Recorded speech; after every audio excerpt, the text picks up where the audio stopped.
Assalamualaikum warahmatullahi wabarakatuh. Selamat pagi Bapak Ibu dosen dan teman-teman sekalian. Perkenalkan, nama saya Maulina Wiradinka dengan NIM 225011112. Pada kesempatan kali ini, saya akan mempresentasikan materi dengan judul formulasi dan evaluasi sediaan tablet yang merupakan bagian dari bab 2, tugas sebelum praktikum.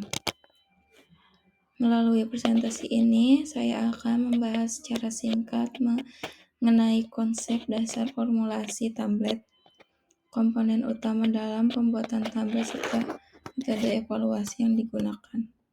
Demikian perkenalan saya, mari kita mulai pembahasan materi.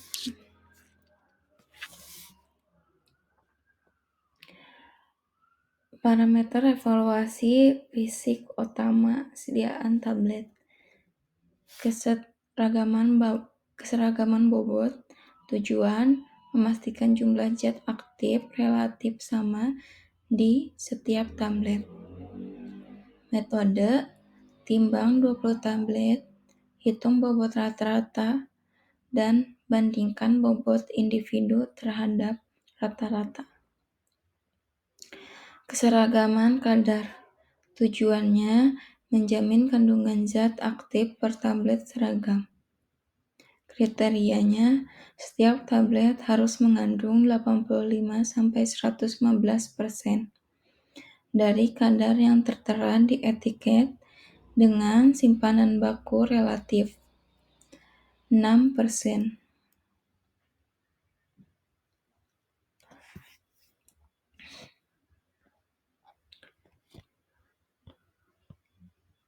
Kriteria penerimaan.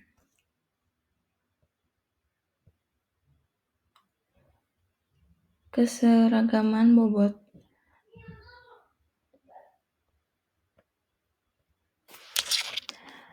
Kriteria ini memastikan variasi bobot antara tablet berada dalam batas yang dapat diterima, yang secara tidak langsung menjamin keseragaman dosis. Yang tertera pada tabel bobot rata-rata tablet 80 mg, batas penyimpanan maksimumnya 1 tabletnya 10%, 2 tabletnya 20%.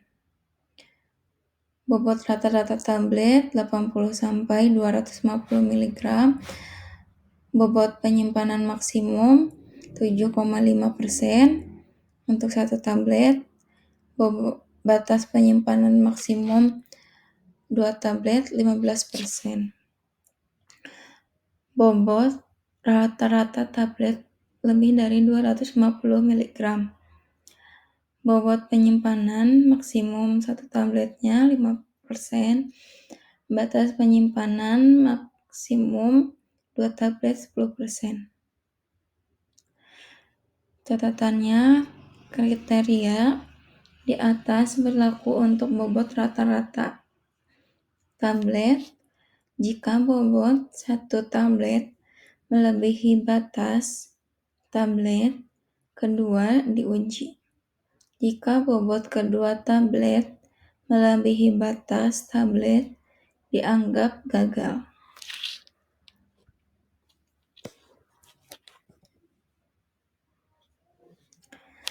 Kinerja tablet waktu hancur dan larut. Waktu hancur disintegration time. Tujuannya menilai kemampuan tablet untuk hancur menjadi partikel kecil dalam cairan biologis 37-2 derajat Celcius. Jenis tablet. Tidak bersalut, waktu hancur maksimal 15 menit. Bersalut selaput, film, waktu hancur maksimal 30 menit. Bersalut gula, waktu hancur maksimal 60 menit. Salut enterik, waktu hancur maksimal tidak hancur dalam HCl 2 jam, hancur dalam pH 6,8 60 menit.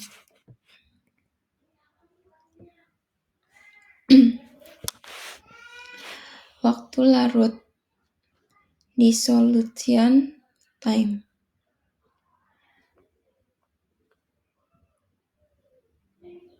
Tujuannya menilai kecepatan dan jumlah zat aktif yang terlarut. Metodenya menggunakan disolusi tester dengan media dan kondisi sesuai monografi zat aktif. Kriterianya 75% zat aktif harus terlarut dalam waktu tertentu. Umumnya 45 menit, kecuali dinyatakan lain. Ketahanan mekanik tablet. Kekerasan hardness. Tujuannya menilai ketahanan tablet terhadap tekanan. Metodenya diuji dengan hardness tester. Kriterianya 4-10 kg. Tergantung formulasi.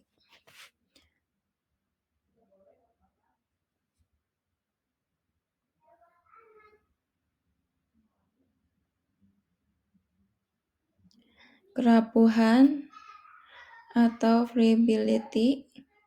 Tujuannya mengetahui ketahanan tablet terhadap gesekan dan guncangan. Metodenya 20 tablet diputar 100 kali dalam preabliator. Kriterianya dalam Fi5 persentase kehilangan bobot terhadap bobot awal tidak melebihi batas yang ditentukan.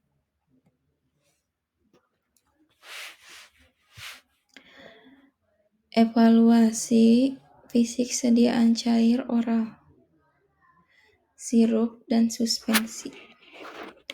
Penampilan sirup jernih tanpa endapan atau partikel asing.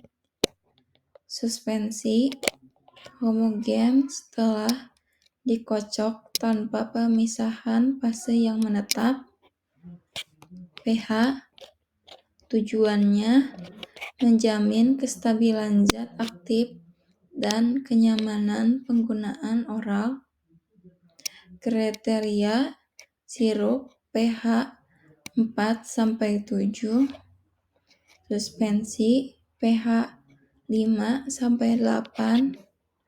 volume. Tujuannya memastikan isi sesuai etiket. Kriteria menurut Fi5 minimal 90-110 derajat 110% dari volume tertera.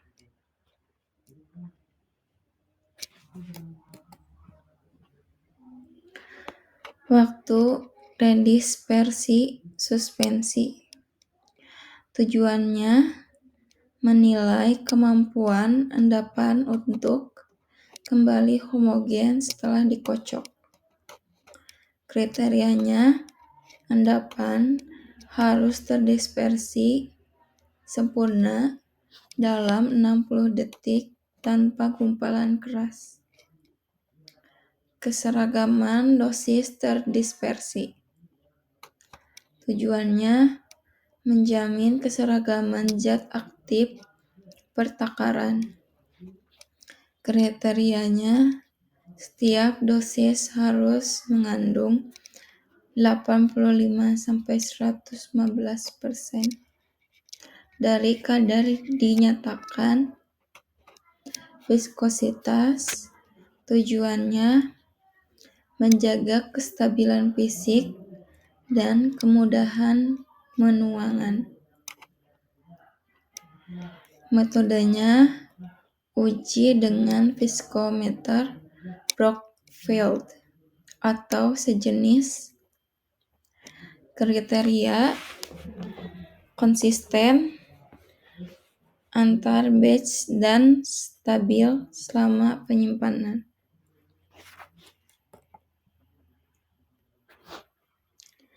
Uji cemaran mikroba. Tujuannya menjamin keamanan dari kontaminasi mikroorganisme. Kriterianya total plate count 10 CFU per mili. Enterobacteria 10 CFU per mili.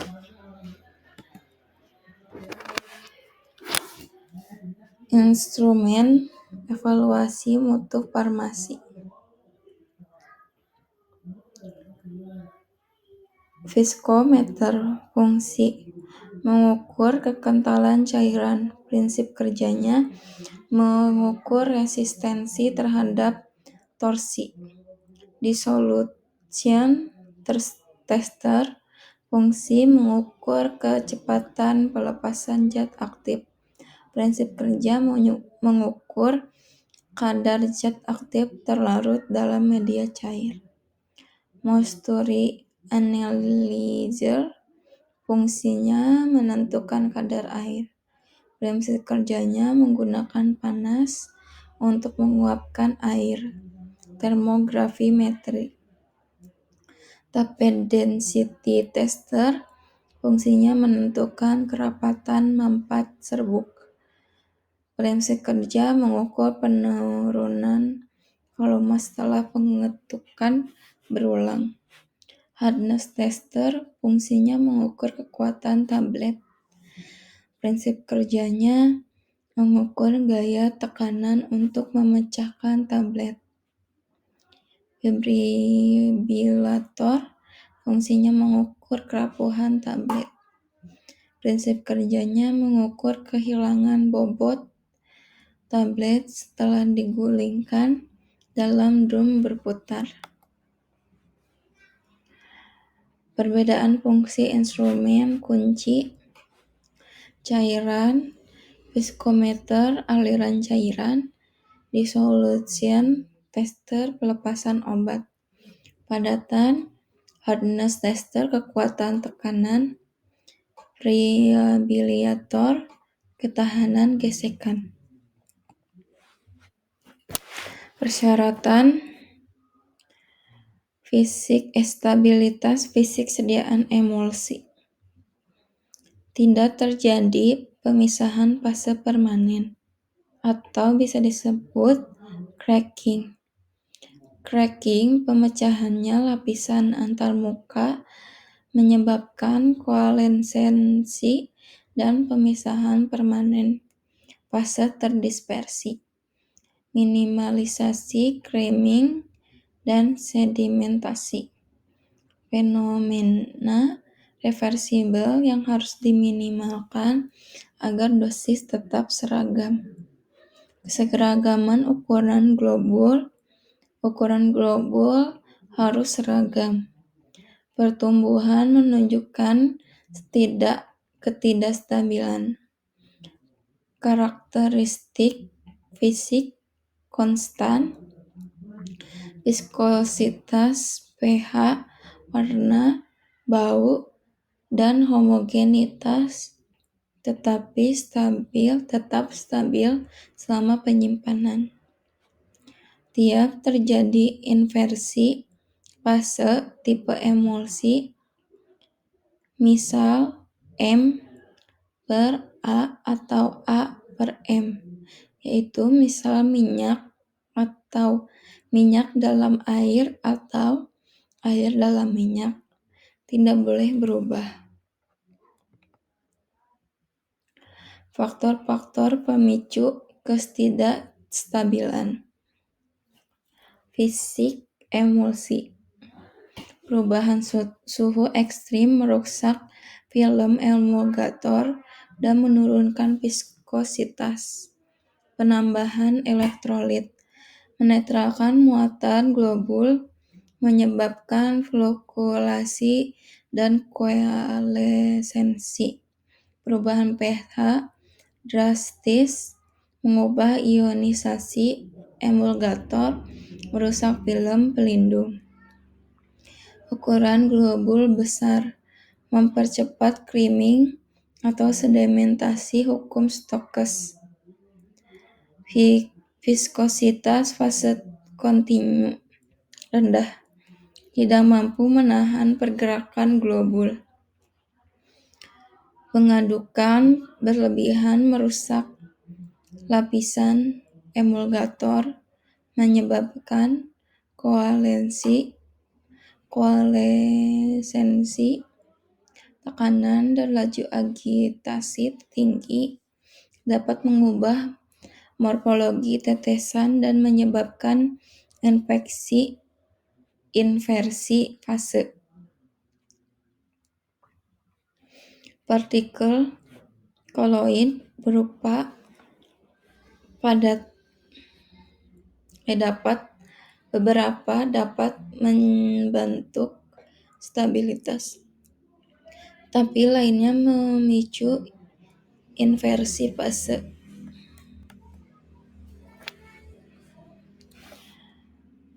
Demikian presentasi yang dapat saya sampaikan mengenai formulasi dan evaluasi sediaan tablet.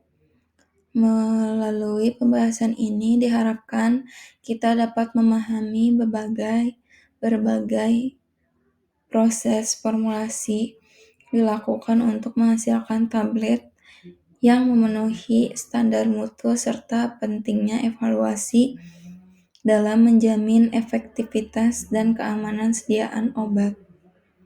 Terima kasih atas perhatian Bapak Ibu dosen dan teman-teman sekalian. Saya mohon maaf apabila terjadi kesalahan atau kekurangan dalam penyampaian materi saya. Wassalamualaikum warahmatullahi wabarakatuh.